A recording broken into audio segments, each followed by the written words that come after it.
ഓം നമോ ഭഗവതേ വാസുദേവായ. ഇന്ന് കുട്ടികൾക്കായി ഒരു ചെറിയ കഥ. കാലനേമി വധം. ഇതാണ് കഥ. ഇന്ദ്രജിത്തിൻ്റെ അസ്ത്രമേറ്റ് ബോധം നശിച്ച രാമലക്ഷ്മണന്മാരെയും വാനരന്മാരെയും രക്ഷപ്പെടുത്തുവാൻ വ്രതസഞ്ജീവനി കൊണ്ടേ സാധ്യമാകൂ എന്ന് വന്നപ്പോൾ ജാമ്പവാൻ ഹനുമാനെ വ്രതസഞ്ജീവനി കൊണ്ടുവരാൻ അയച്ചു. ഹനുമാൻ വ്രതസഞ്ജീവനി തേടിപ്പോകുന്ന വിവരം ചാരന്മാർ രാവണനെ അറിയിച്ചു. ബോധം കെട്ട് കിടക്കുന്നവരെല്ലാം മരിച്ചവരാണെന്നായിരുന്നു രാവണൻ ധരിച്ചിരുന്നത്. പ്രഭാതത്തിനു മുമ്പ് അവരെ കടലിൽ എറിയാനും ഏർപ്പാടാക്കിയിരുന്നു. ഹനുമാൻ പുറപ്പെടുന്നു എന്നറിഞ്ഞ ഉടൻ തന്നെ രാവണൻ തൻ്റെ സുഹൃത്തായ കാലനേമിയെ വിളിച്ചു വരുത്തി. എങ്ങനെയും ഹനുമാൻ്റെ യാത്രയിൽ തടസ്സങ്ങൾ സൃഷ്ടിച്ച് സമയം നീട്ടിക്കൊണ്ടു പോകണമെന്നും പ്രഭാതത്തിനു മുമ്പ് ഹനുമാൻ ഔഷധവുമായി തിരിച്ചെത്താൻ ഇടയാകരുതെന്നും കാലനേമിയോട് രാവണൻ നിർദ്ദേശിച്ചു. താമസമിന കാലനേമി രൂപം മാറി ഒരു യോഗീശ്വരൻ്റെ വേഷമണിഞ്ഞ് വഴിയിൽ ഒരു പർണശാല നിർമ്മിച്ച് ഹനുമാനെയും പ്രതീക്ഷിച്ച് കാലനേമി ഇരിപ്പായി. അദ്ദേഹത്തിന് ചുറ്റും കുറേ ശിഷ്യന്മാരെയും വേഷം കെട്ടിച്ച് പ്രതീക്ഷിച്ചു.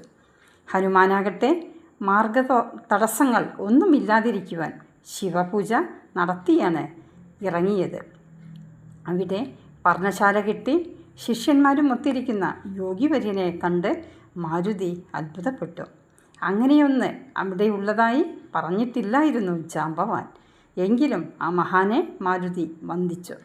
രാമൻ്റെ കാര്യാർത്ഥമായി പോവുകയാണെന്നും ദാഹിച്ച് വലഞ്ഞതുകൊണ്ട് വെള്ളം കുടിക്കുവാൻ ഇവിടേക്ക് വന്നതാണെന്നും മാരുതി മുനിയോട് പറഞ്ഞു. തൻ്റെ കമണ്ഡുവിലെ വെള്ളം കുടിച്ച് ഫലങ്ങളും പഴങ്ങളും ഭക്ഷിച്ച് അല്പമൊന്ന് വിശ്രമിച്ചിട്ട് പോയാൽ മതി എന്നായി മുനി. കമണ്ഡുവിലെ ജലം തനിക്ക് മതിയാകില്ല എന്നും ഏതെങ്കിലും ജലാശയമുണ്ടെങ്കിൽ കാണിച്ചു തന്നാൽ യഥേഷ്ടം വെള്ളം കുടിച്ച് പോകാമെന്നും മാരുതി പറഞ്ഞു. ജലാശയം കാണിക്കാനായി മാരുതിക്ക് കൂട്ടായി ഒരു ശിഷ്യനെയും മുനി അയച്ചു കൊടുത്തു. കൂടെ വെള്ളം കണ്ണടച്ച് കുടിക്കണം എന്നൊരു ഉപദേശവും നൽകി.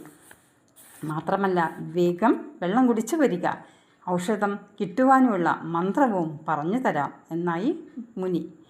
ശിഷ്യൻ ഹനുമാന് ജലാശയം കാട്ടിക്കൊടുത്തു.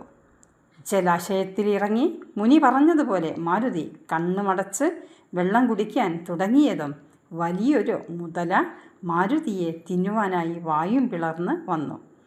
തൻ്റെ നേരെ വന്ന മുതലയെ കൈകൾ കൊണ്ട് പിളർന്നതും അതൊരു ദിവ്യരൂപമുള്ള സ്ത്രീയായി മാറി. ഒരു അപ്സര കന്യകയായ അവൾ മുനിയുടെ ശാപം കൊണ്ട് ഇങ്ങനെ മുതലയായതാണെന്നും തൻ്റെ പേർ ധന്യമാലീതി എന്നാണെന്നും അവൾ മാരുതിയെ അറിയിച്ചു. ആ ആശ്രമത്തിലിരിക്കുന്ന താപസൻ കാലനേമി എന്ന രാക്ഷസനാണ്. നിന്റെ മാർഗം മുടക്കുവാൻ രാവണൻ അയച്ചതാണ് അവനെ. ആ ദുഷ്ടനെ എത്രയും വേഗം വധിച്ച് ദിവ്യ ഔഷധങ്ങളും കൊണ്ട് ചൊല്ലുക. ഞാൻ ബ്രഹ്മലോകത്തേക്ക് പോകുന്നു, നിനക്ക് മംഗളം ഭവിക്കട്ടെ എന്ന് ആശംസിച്ചുകൊണ്ട് അപ്സരസ് ദേവലോകത്തേക്ക് പോയി.